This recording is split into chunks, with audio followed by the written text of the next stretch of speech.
Coisa boa estarmos juntos novamente. Mais uma manhã bela.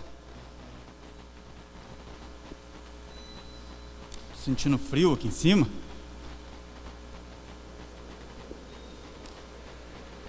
Hoje, mais uma vez, nós estamos aí com uma grande, boa oportunidade. Como já é de costume, nós somos aquele que gostamos de dar uma passeada, uma navegada. E eu convido você a embarcar nessa manhã, nessa bela e boa viagem, para a gente pensar um pouquinho e a gente desfrutar de tudo aquilo que o Senhor tem para nos oferecer nessa manhã. Nós nos sentimos honrados, com uma responsabilidade, mas também compromissados, com o peso que realmente essa tribuna nos concede. A princípio eu não quero que você abra sua Bíblia, mas eu quero que você abra sua mente e restaura comigo ali o que está escrito em Levítico, capítulo 23, porque o Velho Testamento, em toda a sua história, ele vai trazer alguns ensinamentos, e para nossa compreensão, no decorrer dos séculos, o povo ele foi moldado, ele foi ensinado a uma direção. O apóstolo Paulo, ao escrever a carta aos Gálatas, ele vai dizer que a lei foi o aio, foi o pedagogo, foi o ensinador que conduziu o povo a Cristo, conduziu o homem pecador a Cristo, nosso Redentor. E quando chega em Levítico, no capítulo 23, o Senhor vai chamar a Moisés e vai falar a Moisés da seguinte forma: olha, Moisés, você vai reunir o povo e você vai tratar de algumas festas. E ele traz uma ordem cronológica dessas festas. E nós vamos entender, para a gente entrar no livro de Atos um pouco mais robusto. E a primeira festa que está ali em Levítico capítulo 23 é a festa da Páscoa. A festa da Páscoa, ou a Páscoa que foi instituída em Êxodo capítulo 12, lá no meio do Egito. Agora o Senhor vai restaurar ao povo, trazendo o entendimento ao povo do que significa aquela festa. E por muitas e muitas das vezes eu fiquei a me perguntar por que aquele cordeiro foi morto lá no Egito, e não porque o Senhor não livrara o povo, e aquele cordeiro foi oferecido quando o povo já estivesse em liberdade. Então vem o apóstolo Paulo, escrevendo a carta aos Romanos, no capítulo 5, verso 8, vai dizer que Deus prova o seu amor para conosco em Cristo Jesus, que morreu por nós quando ainda éramos pecadores. O cordeiro haveria de morrer em um momento onde o povo estava em escravidão, porque não faria nenhum tipo de sentido uma pessoa que não precisa, que ele está em liberdade plena, precisar de um libertador. Então o Senhor, ao conduzir Moisés a Levítico capítulo 23, ele vai dizer da seguinte forma: olha, a primeira festa a ser lembrada e a ser comemorada na ordem cronológica será a festa da Páscoa. Vai ser nessa ordem. No dia seguinte, seria o sábado, você vai então tratar de uma outra festa, seria a festa dos pães asmos, ou a festa do pão sem fermento, é a ideia de tirar o pecado do meio do povo. Então, se a redenção está na sexta-feira, a santificação ela entra logo em seguida no sábado. Mas muito vai chamar a minha atenção, porque agora o Levítico vai tratar de um assunto muito importante para a gente entender do que está na cristologia, porque o Levítico depois vai falar da seguinte forma: que no dia subsequente, domingo, bem cedinho, bem de madrugada, o sumo sacerdote iria pegar das primícias das colheitas e iria mover diante do altar do Senhor. Então a festa do domingo de manhã seria a festa das primícias. Bom, isso vai mexer com a nossa alma, isso tem que mexer com o nosso coração. Porque naquele ambiente, naqueles dias, o que se começava a madurar na colheita era a cevada. A cevada era a primeira parte da colheita que se fazia entre o povo. Chama mais um pouco a minha atenção, porque a cevada naqueles dias, elas eram usadas para mantimento das pessoas com menos condições financeiras, para com os escravos. Era também usado como alimento para os animais. E aí o Senhor vai dizer o seguinte: olha, que na festa das primícias, quando for cortada a primeira leva da colheita, traga isso para o sacerdote. O sacerdote vai fazer um feixe, um molho, e vai oferecer ao Senhor em sacrifício, porque esta é a festa das primícias. E isso tem que mexer um pouco com a nossa mente, porque nós vamos olhar então para os evangelhos e nós vamos entender que é domingo, é bem cedinho, é de madrugada, a qual o Senhor Jesus ressuscita. E quando ele ressuscita, e a primeira pessoa ao contemplá-lo ressurreto é Maria Madalena. E alguma coisa tem que mexer na nossa alma referente a isso, porque diz o escritor aos Hebreus no capítulo 12, que quando o Senhor, ao executar o seu ministério com maestria, ao consumar aquilo que lhe foi ordenado, a Bíblia diz que ele desce, e o apóstolo Pedro vai dizer isso, que ele desce ao inferno, contempla a sua vitória, ele mostra quem ele é, porque aqueles que vieram lá do Velho Testamento, aqueles que vieram talvez não crendo, não acreditando, não entendendo quem realmente era o Messias, e aí o Senhor Jesus, ele desce e proclama a sua vitória.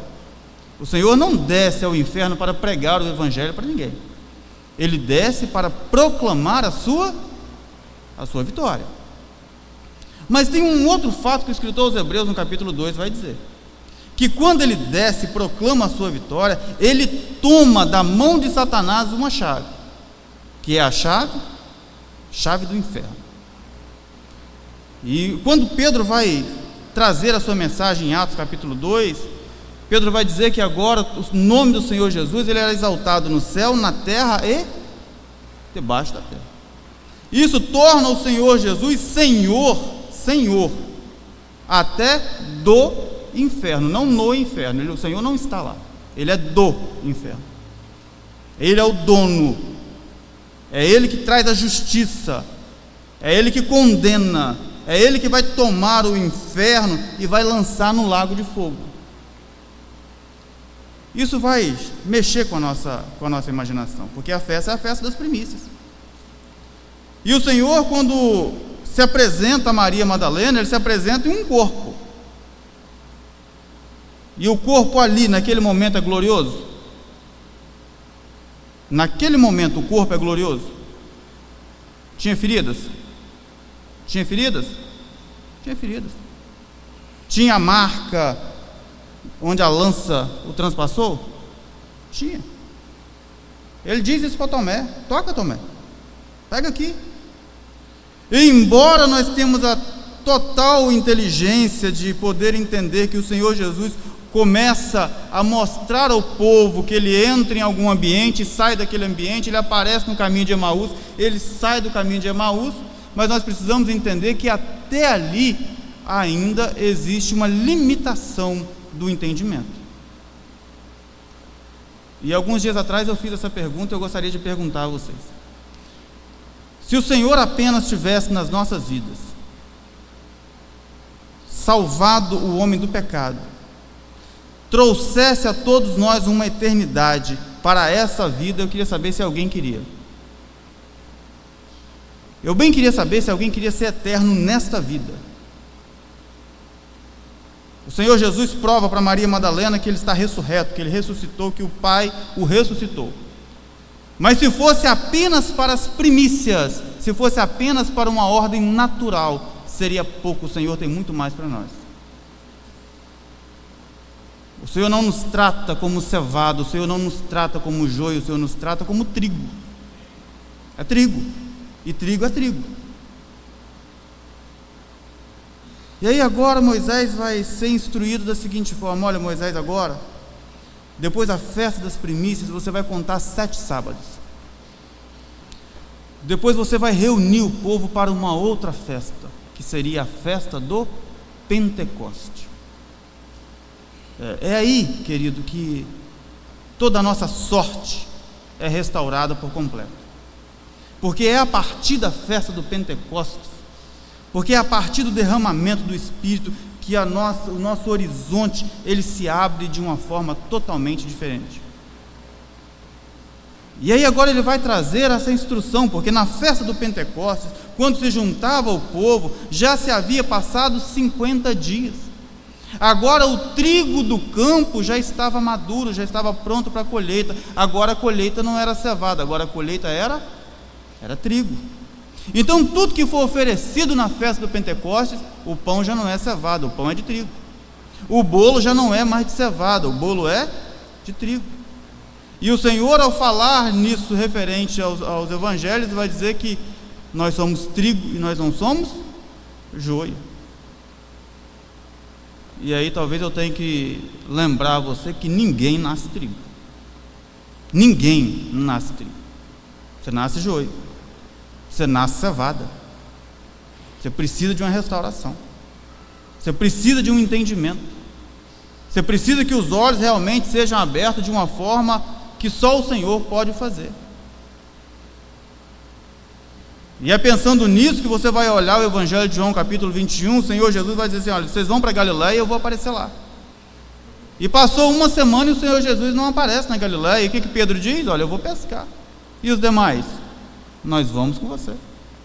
Porque até ali, querido, é natural. É a partir de Atos capítulo 2, no derramamento do Espírito, que aqueles homens são corroborados e fortalecidos e são enchidos de todo o poder dos altos céus. É a partir da festa do Pentecostes que você vê uma igreja pronta, atuante, corroborada e fortalecida para vencer em Cristo Jesus. E mais uma vez eu quero lembrar a você: nós não somos cevada, nós não somos joio, nós somos trigo. Quando Paulo vai fazer uma outra analogia, ele vai dizer que nós não somos da noite, nós somos do dia. Nós somos do dia. E o escritor aos Hebreus, quando vai falar no capítulo 6, ele vai dizer que é impossível que uma vez que forem iluminados, trazendo essa mesma referência, nós somos do dia.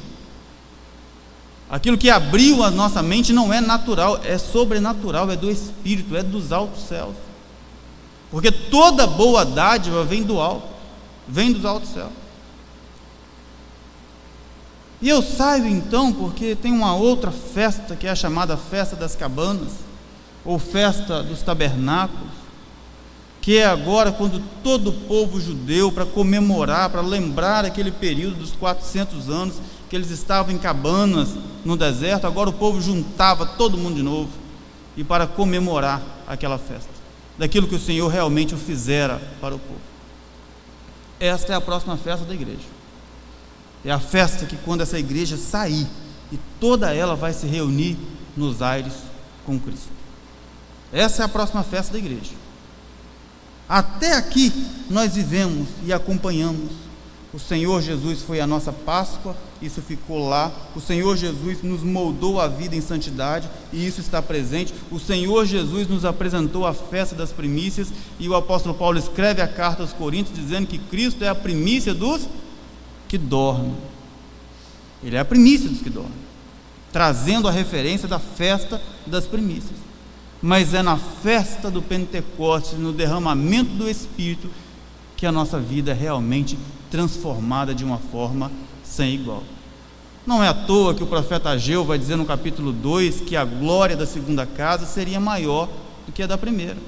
Porque agora, lá na velha aliança, a glória do templo era uma glória do templo físico, mas agora é um tabernáculo e um corpo. Ele vai continuar. Então nós saímos da nossa mente, saímos de Levítico e vamos adentrar no livro de Atos, porque no capítulo 2 a igreja ela é batizada com o Espírito Santo. Agora aquele Pedro que em Evangelho de João capítulo 21 estava amedrontado, sem esperança, sem direção, sem saber para onde ia, é um homem cheio do Espírito, e ele prega com toda a autoridade. Chega no capítulo 3, a Bíblia vai dizer que havia um coxo que ficava por mais de 40 anos perto do templo. Ele não poderia adentrar no templo, porque como ele tinha uma doença física, então os judeus iriam condená-lo, poderiam matá-lo, porque ele iria profanar o templo. E é a sexta hora do dia, aproximadamente 3 horas da tarde, está Pedro e João subindo para a hora da oração, e a Bíblia diz então que aquele homem, fitando os olhos nele, coxo, esperando que fosse receber uma moeda, e Pedro olha para aquele homem e diz bem assim: olha, eu não tenho nem ouro nem prata, mas aquilo que eu tenho eu te dou. Levanta-se em nome de Cristo Jesus, o Nazareno, aquele que é de Nazaré, aquele que é o filho de carpinteiro José. Isso, aquele, o filho de Maria. É em nome desse Jesus que eu te dou poder. Levante-se e anda. E a Bíblia diz que aquele homem salta e entra no templo glorificando a Deus. Chega no capítulo 4, está Pedro e João presos.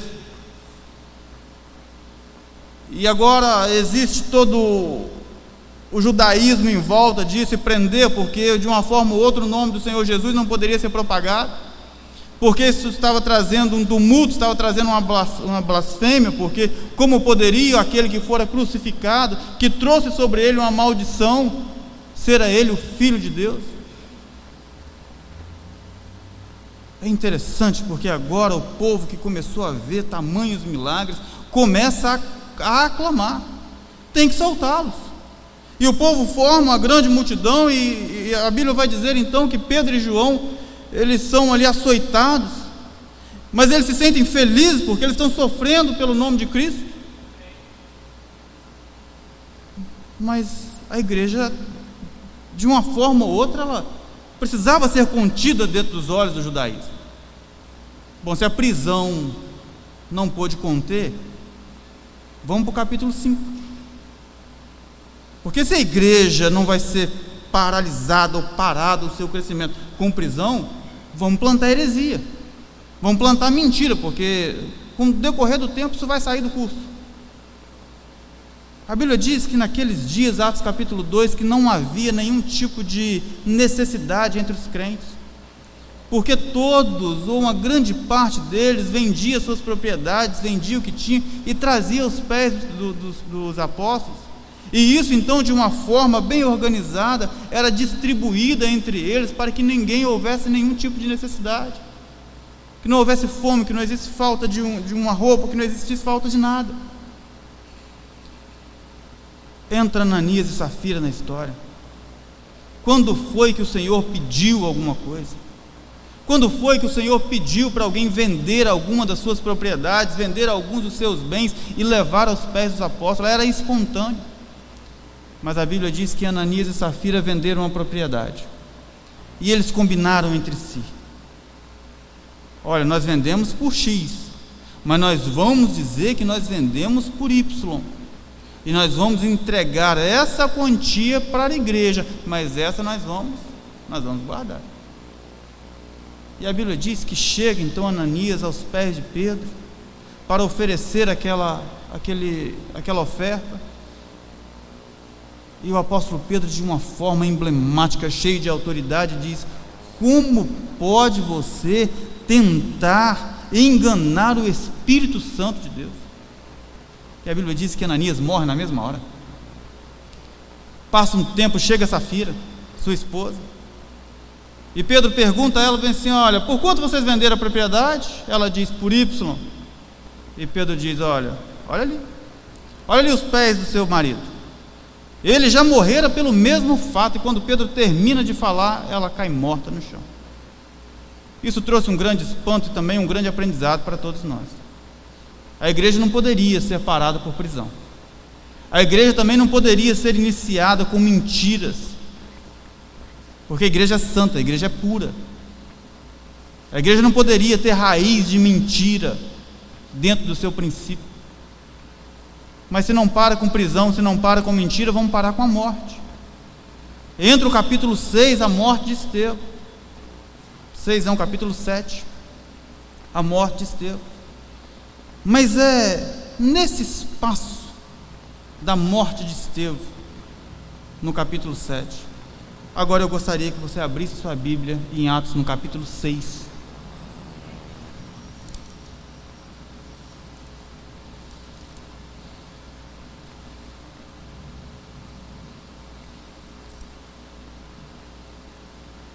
Até aqui nós entendemos que Pedro traz duas mensagens, que mais de 5.000 almas já haviam se convertido e já fazia parte da igreja. Esses homens foram batizados com o Espírito Santo, esses homens são cheios de poder, cheios de autoridade. E o capítulo 6 do livro de Atos vai trazer um crescimento da igreja, mas um crescimento ordenado, organizado. E diz assim o texto: ora, naqueles dias, multiplicando-se os números dos discípulos, houve murmuração dos helenistas contra os hebreus. Primeira coisa que você vai ter que perceber aqui: quem são os helenistas? Quem são esse povo? E você vai trazer na sua memória a expressão de Alexandre o Grande, porque Alexandre o Grande, ele planta algo dentro do seu império, do império grego, chamado helenismo, onde em todos os lugares onde chegou o império grego, a língua era grega. Tinha que se aprender a falar o grego, o povo tinha que esquecer a sua língua materna, tinha que falar grego, tinha que cultuar os deuses gregos, os costumes e cultura grego. Assim se fazia porque as gerações que iriam se nascendo já estavam se adaptando ou adaptado à cultura grega. Isso deixava o império cada dia mais forte. E quem são esses helenistas? Eles são judeus, mas eles são judeus que não ficaram e não viviam dentro de Jerusalém, eles viviam fora de Jerusalém. E por viver fora de Jerusalém, aprender a cultura grega. É tanto que nas suas sinagogas, os helenistas não usavam a Bíblia em aramaico ou hebraico, usava a Septuaginta grega. E agora esses helenistas, eles vão entrar numa contenda agora com os hebreus, dizendo da seguinte forma: olha, porque as viúvas deles estão sendo esquecidas na distribuição diária. Olha, tem gente que está passando por algum tipo de necessidade e precisa ver isso. E existe ali um conflito. Verso 2: então os 12 convocaram a comunidade dos discípulos e disseram: não é razoável que nós abandonemos a palavra de Deus para servir às mesas. Mas irmãos, escolhei dentre vós 7 homens, vai grifando agora na sua Bíblia, de boa reputação. Esses homens estão no meio da igreja. Pedro está falando para um povo crente, mas que no meio de todo esse povo, aquele que for escolhido, ele haveria de ter boa reputação.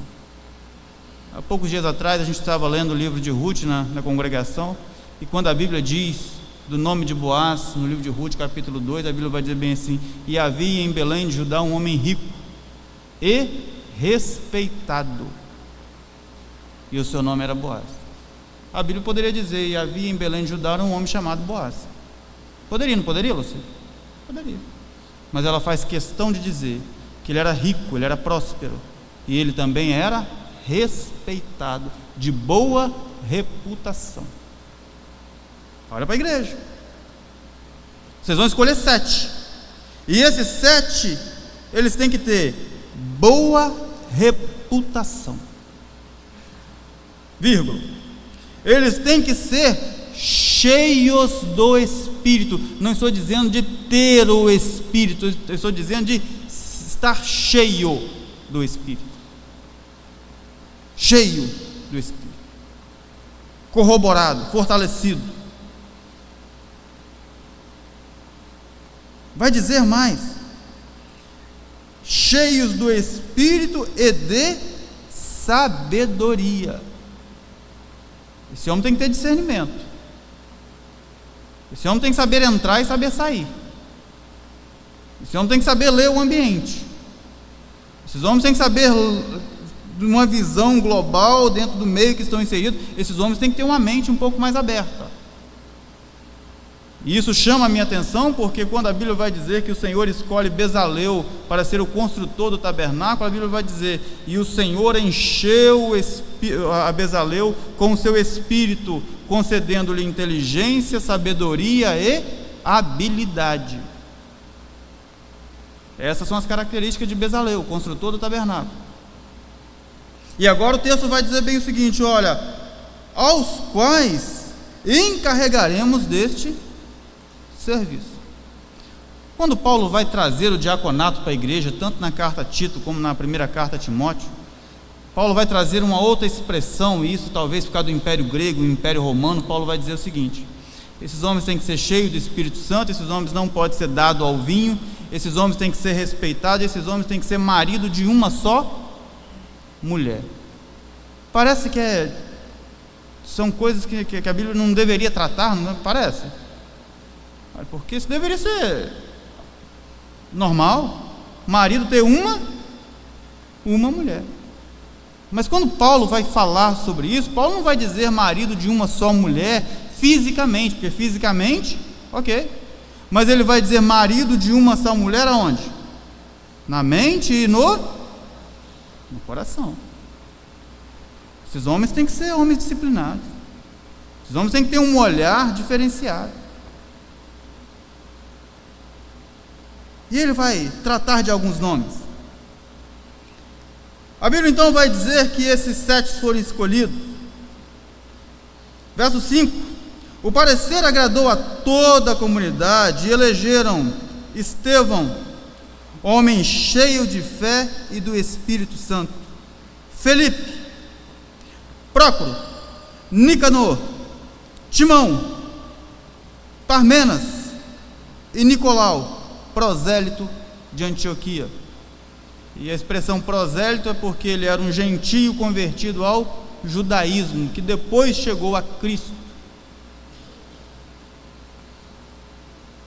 E aqui eu queria chamar a sua atenção, porque todas as exigências que foram solicitadas, esses homens preencheram. O diaconato, ele é instaurado dentro da igreja de Jerusalém, que eles queriam cuidar, que eles queriam ter um olhar das necessidades da igreja, palavra com os apóstolos. Mas eu queria trazer a sua mente, a sua memória a partir daqui, porque talvez você que seja um diácono dessa igreja, e você acha que a sua função é somente carregar e trazer aguinha e olhar se não está faltando nada, eu vou dizer o que o Senhor faz com um diácono da igreja de Jerusalém. É a partir daí, é a partir da morte de Estevão, que você vai começar a perceber a propagação do Evangelho fora de Jerusalém. E diz o verso 1 do capítulo 8 do livro de Atos: naquele dia levantou-se grande perseguição contra a igreja de Jerusalém, após a morte de Estevão. E eles foram dispersos por todas as regiões da Judéia e Samaria. Alguns homens piedosos sepultaram Estevão e fizeram um grande pranto sobre ele. Saulo, porém, assolava a igreja, entrando pelas casas e arrastando homens e mulheres, e prendiam nas prisões, nos cárceres. Entre mentes, verso 4, nesse interregno, nesse espaço de tempo, nesse motim acontecendo dentro de Jerusalém, a Bíblia diz que então muitos foram dispersos. Diz o verso 4: entre mentes, os que foram dispersos iam por todas as partes pregando a palavra. Felipe, diácono da igreja de Jerusalém, um dos 7, descendo a cidade de Samaria, anunciava-lhes a Cristo. E eu queria perguntar a você, porque vai cair na prova semana que vem, em que ano que Senaqueribe invade o reino do norte e leva o povo das 10 tribos, chamadas tribos do norte, cativo? Eu vou responder porque eu sei que vai ser difícil. Ano 722. Tem aproximadamente já 750 anos que os samaritanos estão sendo chamados de mestiços, que perderam a sua identidade, perderam o seu sangue, perderam a sua genealogia, perderam o seu respeito como povo, perderam toda a sua cultura religiosa, porque quando agora Senaqueribe invade Israel e leva grande parte do povo cativo, ele traz outros povos e coloca ali em Samaria, trazendo então uma mistura de raça, de povos, de cultura, de identidade espiritual, de que não houvera nada semelhante àquilo dentro de Israel. Isso era uma estratégia, porque se você fazia com que o povo fosse dizimado, a sua cultura, os seus ritos religiosos, a sua nação fosse realmente desestruturada, isso enfraquecia o povo. E esse era o pensamento de Senaqueribe. É tanto que agora, depois do ano 722, agora nós já estamos na era cristã, nós estamos aproximadamente do ano 30 do depois de Cristo, do DC. Agora chega o Evangelho novamente em Samaria. A primeira vez o Senhor Jesus no Evangelho de João capítulo 4. Mas até ali ainda era natural, até ali ainda era a festa das primícias, até ali ainda era joio, era cevada, ainda não era trigo, o derramamento do Espírito não tinha acontecido. Mas agora Filipe vai descer a Samaria, e ele é apenas um diácono. Ele é um diácono. Foi levantado em Jerusalém para organizar, para não deixar faltar nada, para não deixar ninguém passar nenhum tipo de problema financeiro ou escassez. Era um diácono. E a Bíblia diz, então, vai dizer que as multidões atendiam unânimes às coisas que Filipe dizia, ouvindo-as e vendo os sinais que ele operava. Quais são os sinais? Pois os espíritos imundos de muitos possessos saíam gritando em alta voz. Muitos paralíticos e coxos foram curados, e houve grande alegria naquela cidade. Querido, a primeira coisa que a gente precisa entender do Evangelho, né? O Evangelho chega e ele vai entrando em cada ambiente, ele vai trazendo cura onde tem que trazer, curas emocionais, curas da alma, curas do espírito, e agora com letra minúscula, porque a tristeza, a depressão, é um sentimento de rancor, é um sentimento de raiva, de ódio que você guardava, e o Espírito Santo chega e trata isso, porque se não tratou, alguma coisa está errada. Outros sinais e prodígios, porque agora a autoridade do Espírito Santo fazia com que os demônios fossem expulsos, e a Bíblia diz que eles saíam gritando, porque agora aquele que apregoou, que provou a sua vitória, ele é o dono, é ele que tem a autoridade da vida e da morte, porque ele esteve morto, mas ressuscitou pelos séculos dos séculos, e é por isso que o Senhor dá esse brado em Apocalipse capítulo 4: eu tenho a chave da morte e do inferno. Esse é o brado, é minha a autoridade.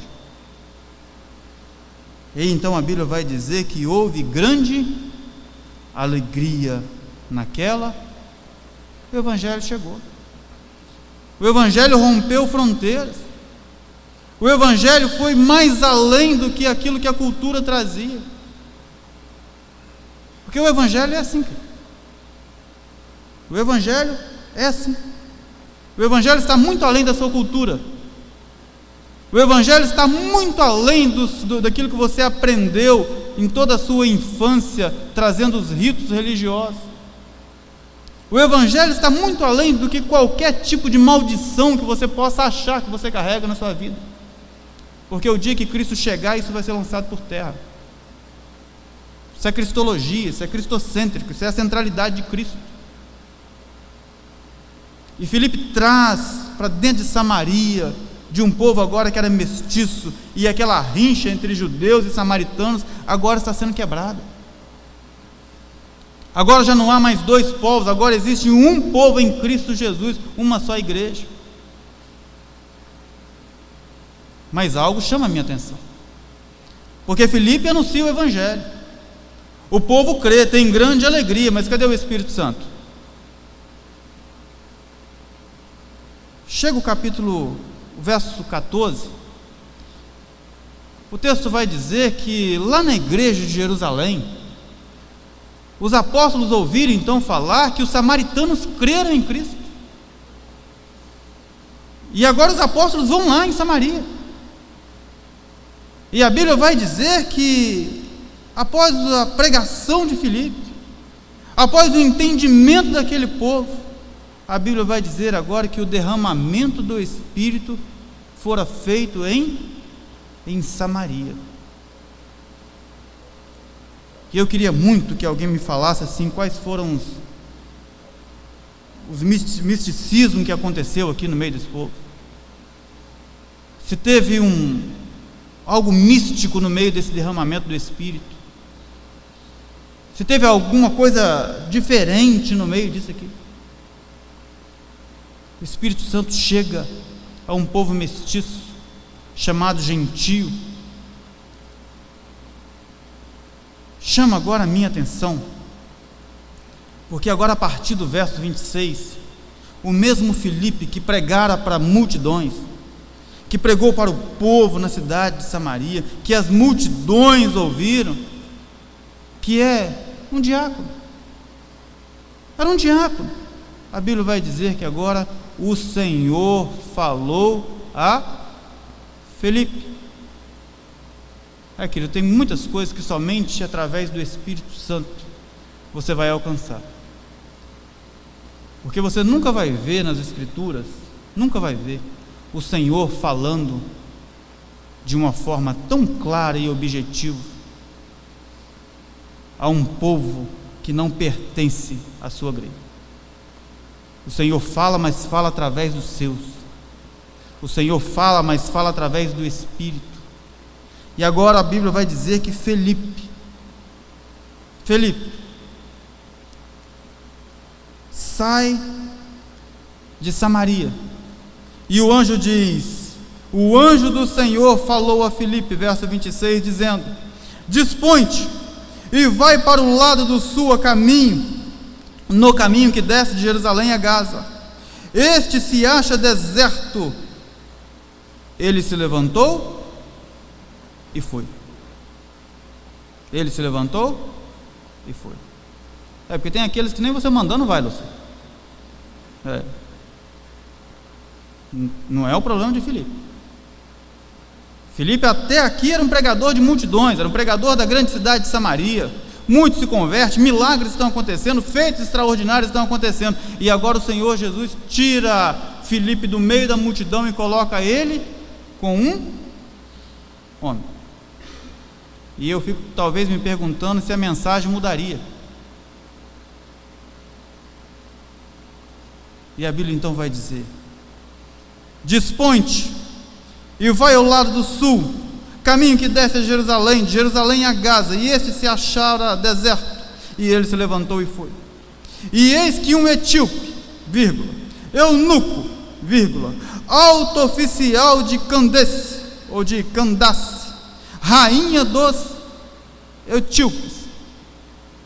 Eu fico talvez por que a Bíblia trata de tantos adjetivos, não poderia dizer bem assim: e eis que havia um etíope. Não, precisa de mais, né? Esse homem é um etíope, ele é eunuco, ele é um alto oficial de Candace. Candace não é um substantivo próprio, nome de uma pessoa, não era o nome da rainha, era um povo. E talvez para vocês que gostam aí do Império Grego, que traz aí a ideia da Mulher Maravilha, essa mulher era uma rainha guerreira, que naqueles dias, no meio daquela cultura grega, haviam muitas mulheres em frente de batalhas, e essas mulheres que por muitas vezes se destacavam, assumiam a liderança de um povo, e eram chamadas, consideradas rainhas, e traziam sobre si essas lideranças. E agora o Senhor está dizendo bem assim: olha, vai estar lá um eunuco, ele vai estar lá, ele vai passar por lá, você vai para lá. Esse homem, ele é um alto oficial,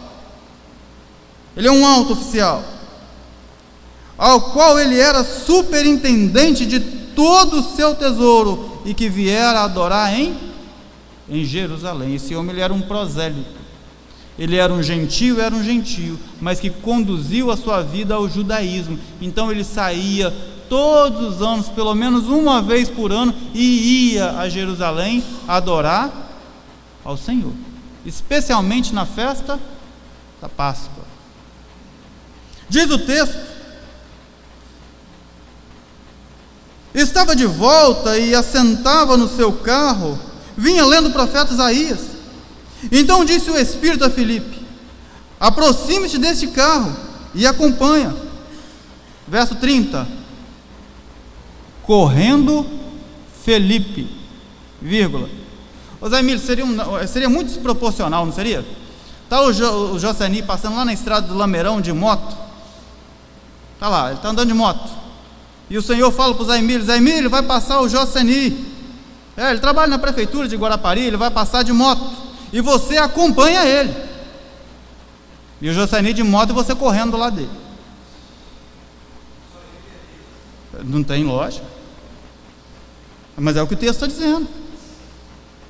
O eunuco está numa carruagem, Felipe está correndo do lado dele a pé, ouvindo ele ler quem? O livro do profeta Isaías, capítulo 53. Nós precisamos entender que aqui não tem capítulo, o capítulo sai na história da Bíblia no século 12 e versículo no século 16. Então não tem capítulo, não tem versículo até aqui, mas ele está lendo o livro do profeta Isaías, e lá hoje nós sabemos que é o capítulo 53, e a Bíblia está dizendo que agora Filipe está correndo do lado da carruagem, e está correndo do lado, e ouvindo ele lendo, até então que a Bíblia vai dizer que Filipe pergunta: compreendes o que está lendo? O eunuco responde: como poderei eu te entender se ninguém me explicar?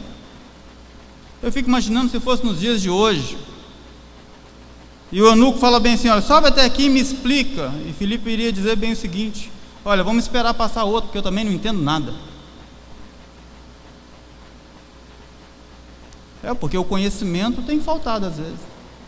Conta para mim a história de Cristo, senta aqui e me conta ela. Mas como que eu vou contar se eu não sei?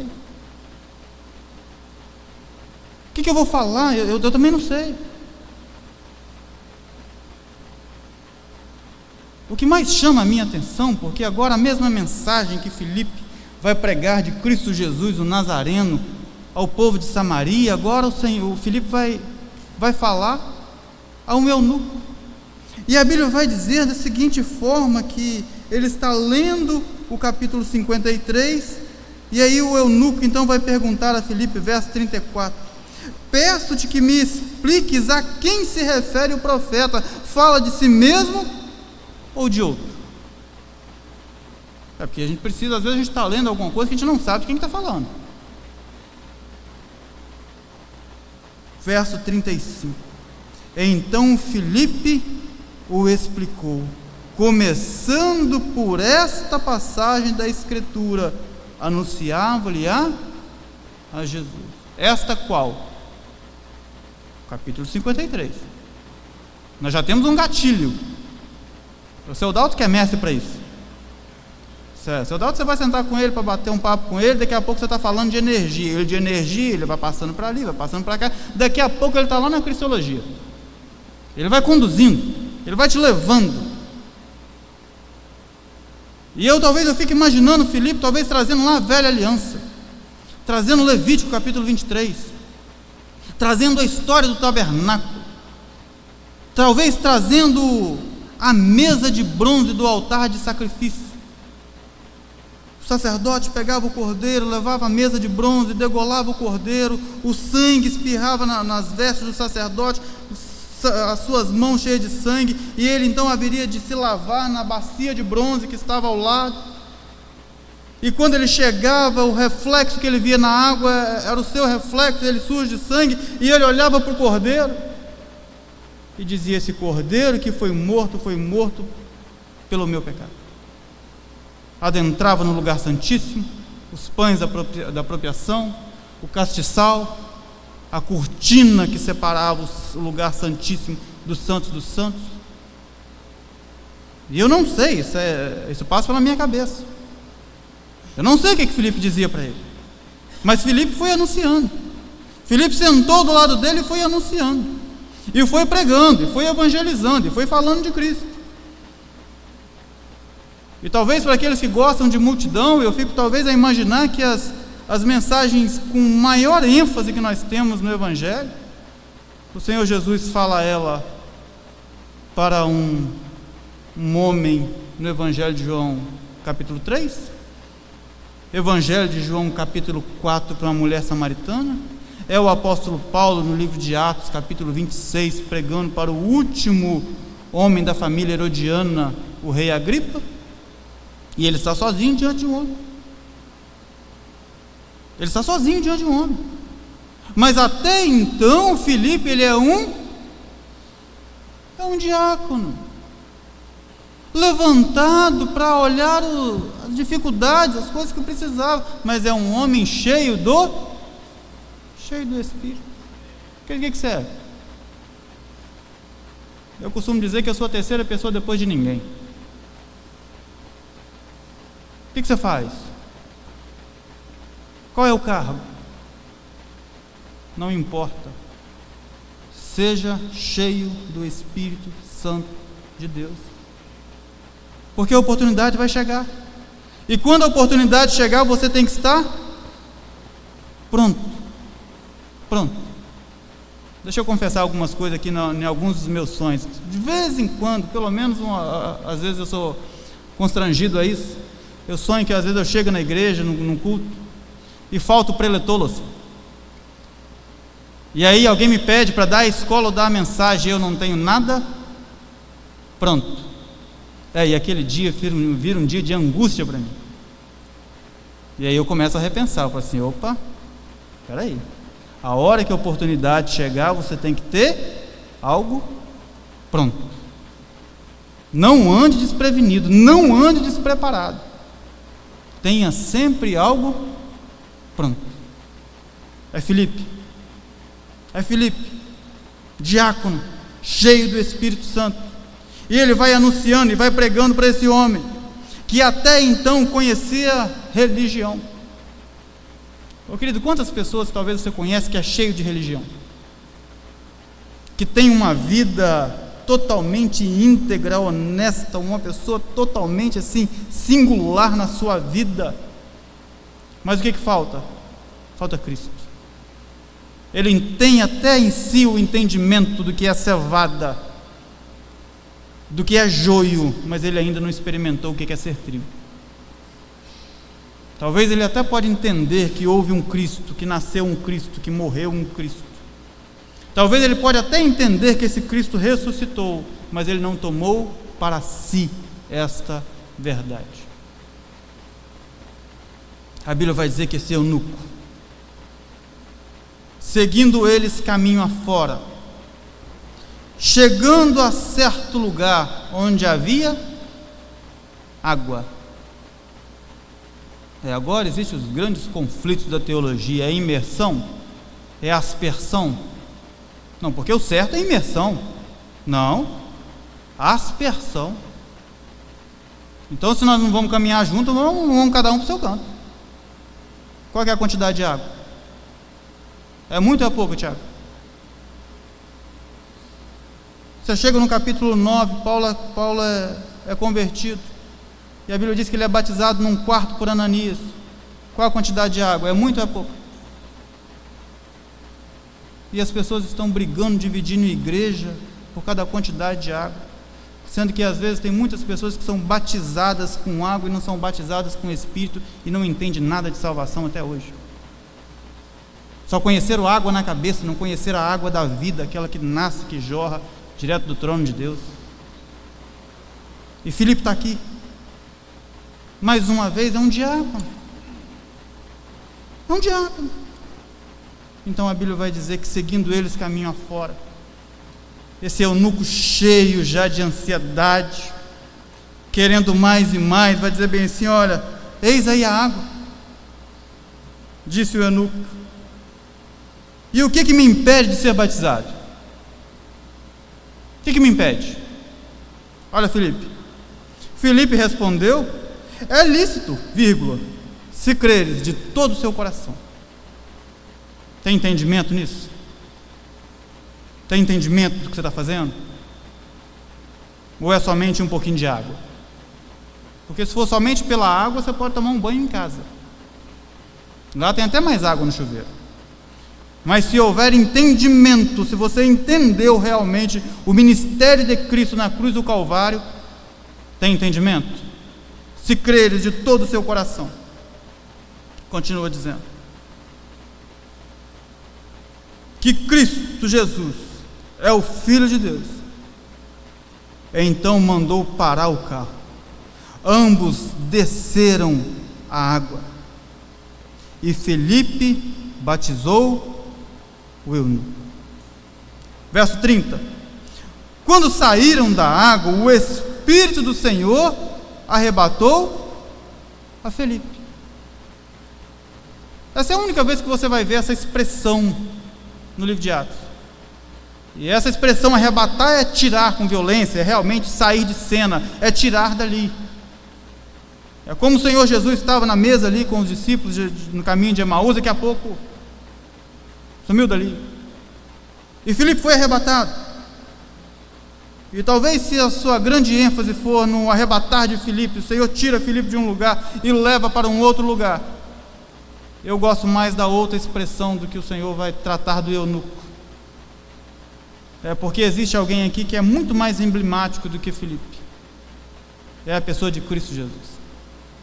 E a Bíblia vai dizer então que Filipe foi arrebatado, e não vendo mais o eunuco, este foi seguindo o seu caminho, cheio de júbilo. Querido, o que é mais importante para mim é isso aí.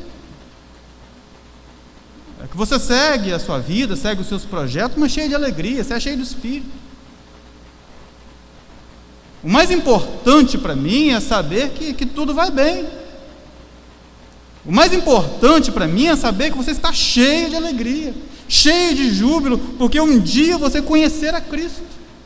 Não que conhecera Filipe, não que conhecera a Pedro, não que conhecera a João, mas que conhecera a Cristo.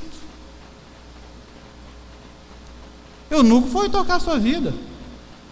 Agora eunuco foi falar daquilo que ele viu, testificou e aconteceu com ele lá na sua cidade.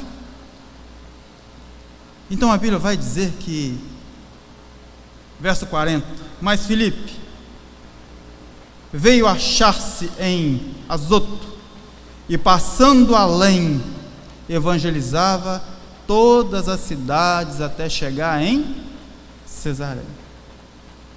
Eu gosto muito disso, porque quem anda com Cristo não anda perdido. Quem anda com Cristo não anda vagueando a sua vida sem saber para onde vai. Quem anda com Cristo não é ocioso. Eu não disse ansioso, eu disse ocioso. Porque tem pessoas que levam a vida tanto faz como tanto fez. Você vai dar sol amanhã, você vai ser chuva, você vai ser feriado, você vai ser segunda, um dia de trabalho, para ele tanto faz como tanto fez. Ele é uma pessoa que não produz nada na vida. Mas Filipe, o diácono, ele é aquele que produz para o Senhor. E onde ele passava, ele evangelizava. Ele pregava para muitos, ele pregava para um. E de Azoto a Cesareia são 60 quilômetros. Eu queria muito realmente pensar com vocês se a vida de Filipe para aqui. O que vocês acham? A vida de Filipe para? É só isso? Acabou a vida de Filipe. Oh, que bacana, não tem mais nada agora para falar de Filipe.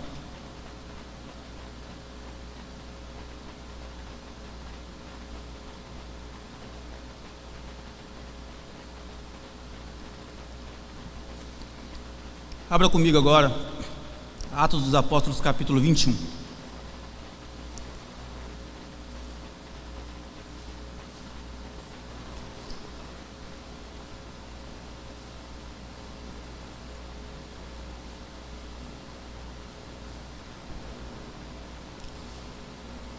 A partir do verso 7.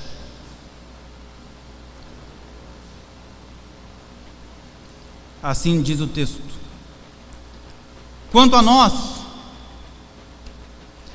concluindo a viagem de Tiro, chegamos a Ptolemaida, não sei nem se é assim que se pronuncia, onde saudamos os irmãos. Passamos um dia com eles. No dia seguinte, partimos e fomos para Cesareia. Diz o texto: entramos em casa de... Quem está aí? Tem quantos anos isso aqui?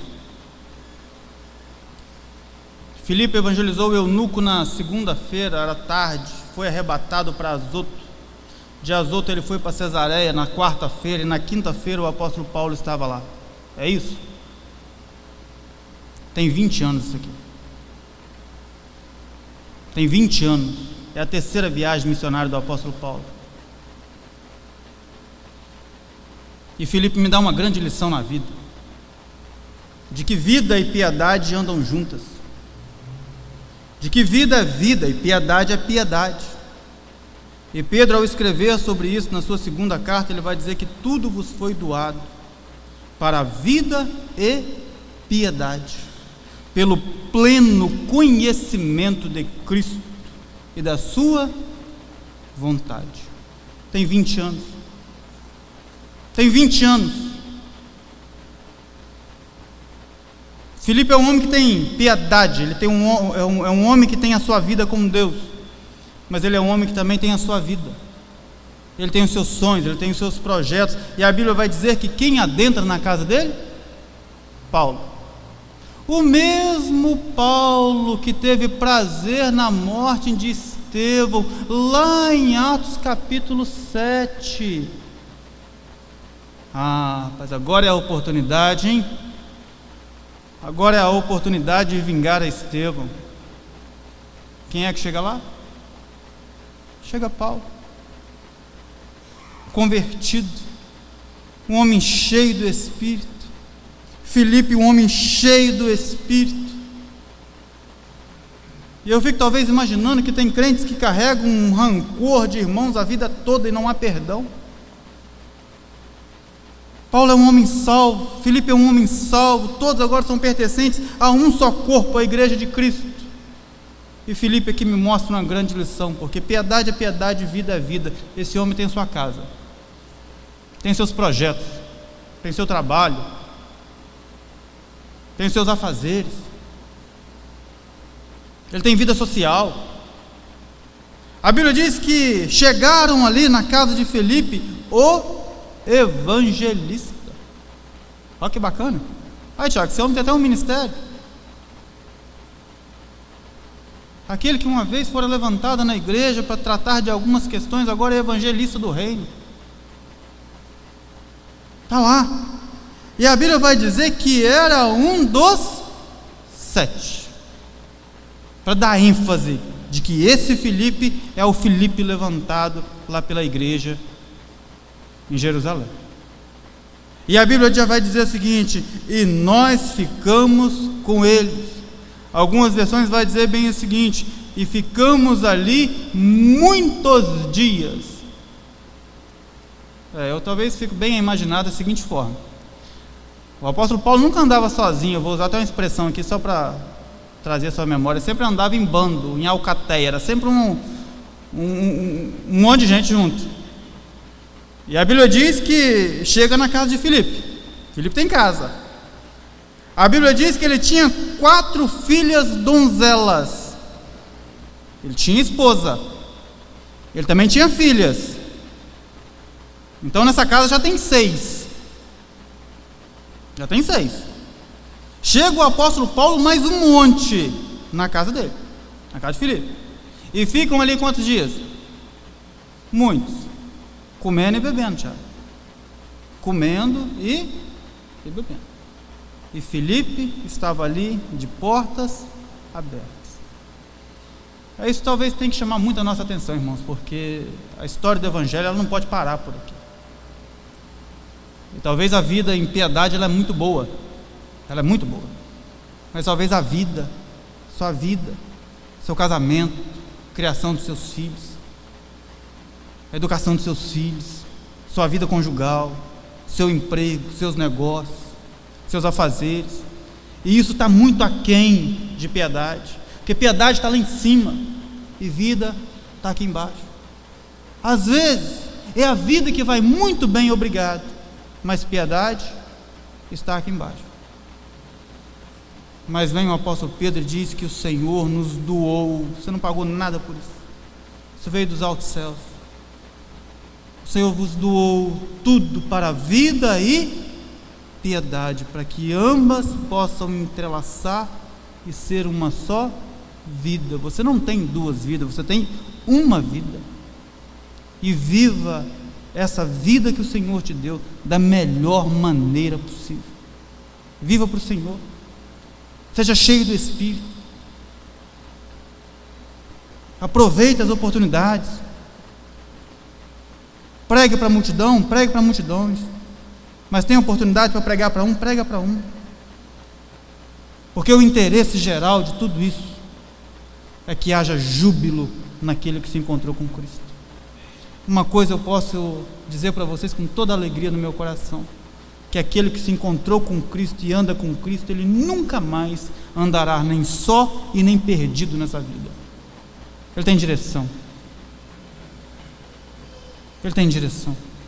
Poucos dias atrás eu falava com você, porque quando o Senhor vai usar o apóstolo Paulo no capítulo 15 da carta aos Coríntios, ele vai dizer: e eis que vos digo um mistério. E mistério na língua portuguesa é algo obscuro, é algo que tem uma penumbra, é algo que você não tem uma clareza do entendimento, é um mistério.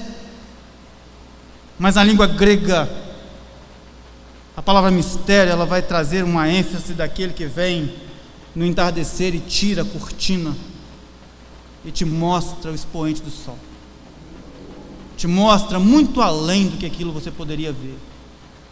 E Paulo vai dizer: e eis que vos digo um mistério. Não tem dúvida que não, não tem penumbra que não. O Evangelho não é um misticismo que traz aí um ocultismo que você não sabe o que vai acontecer. O Evangelho é genuíno, ele restaura a vida, ele molda a vida e te traz uma grande esperança para a sua alma. E o Senhor vai dizer: e eis que vos digo um mistério, nem todos dormiremos, mas todos seremos transformados, num abrir e piscar de olhos. Dá uma piscadinha aí. Vai ser desse jeito mesmo. Como Filipe, estava com o eunuco, saiu. E é justamente isso. E aí a igreja está pronta, Tiago, para viver a quinta festa, a festa do tabernáculo. Agora todo o povo salvo, junto em um só lugar, para poder receber do Senhor as coroas que nos estão propostas. E o apóstolo Paulo, ao escrever a carta aos Coríntios, capítulo 9, a partir do verso 24, ele vai dizer que muitos entram numa corrida, mas um só leva o prêmio. Portanto, correi de tal maneira que alcanceis o prêmio. Porque os que correm nos estádios, eles correm por uma coroa corruptível. Nós, porém, por uma incorruptível. Nós não corremos em vão. Nós não corremos por correr. Nós temos projeto, nós temos planos. E nós temos o entendimento de que vida é vida, piedade é piedade, e elas andam lado a lado. Que Deus te abençoe nessa manhã. Se você que tem o seu ministério nessa igreja, você que tem as suas ocupações na igreja, o que eu posso dizer para você é: seja cheio do Espírito Santo e aproveite todas as oportunidades que o Senhor lhe concedeu. Deus te abençoe. Você tenha um bom dia, nós possamos desfrutar desse dia com maestria, com graça e misericórdia. Amém.